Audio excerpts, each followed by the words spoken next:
The government detailing more on the tenuous financial state of the country left behind by the previous administration as debate on the budget opens in Parliament today. Good evening, everyone. I'm Keishla Adderley. And good evening, Bahamas. I'm Altaviz Muddings. Thanks so much for tuning in tonight.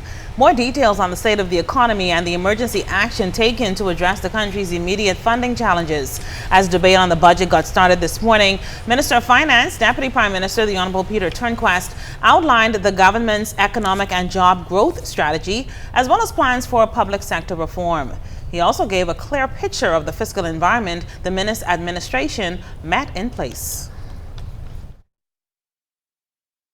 As of 30th May, the total outstanding payments of the Treasury was $161 million.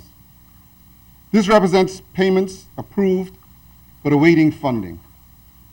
In addition, commitments, meaning promises to pay for goods and services once they're delivered, totaled $131 million. This figure, Mr. Speaker, is not exhaustive, as we are aware of further unrecorded commitments.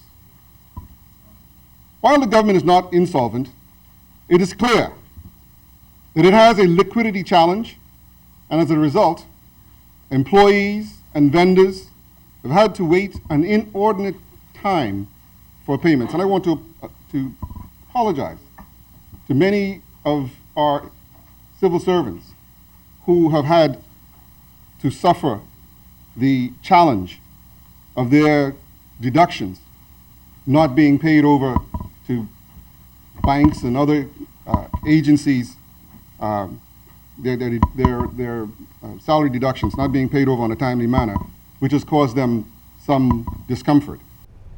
The finance minister further explained that borrowing $400 million was the only option to address the financial demands and to protect the country's reputation.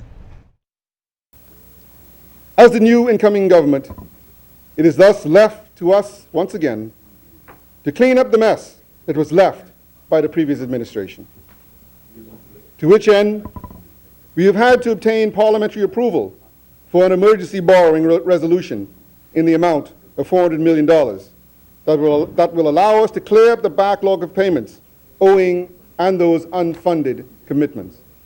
And again, Mr. Speaker, it's so disingenuous of the side opposite.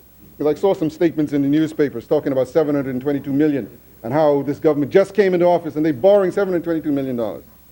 It is so disingenuous, Mr. Speaker, because when they look back at the 8th and the 9th, they will have to explain to the Bahamian people how they entered those contracts and why they entered those contracts for works as well as for services and employment, an extension of contracts for people who are on contracts, who naturally should have ended. They're going to have to explain that. And in explaining that, they will give the answer to why this $400 million was necessary.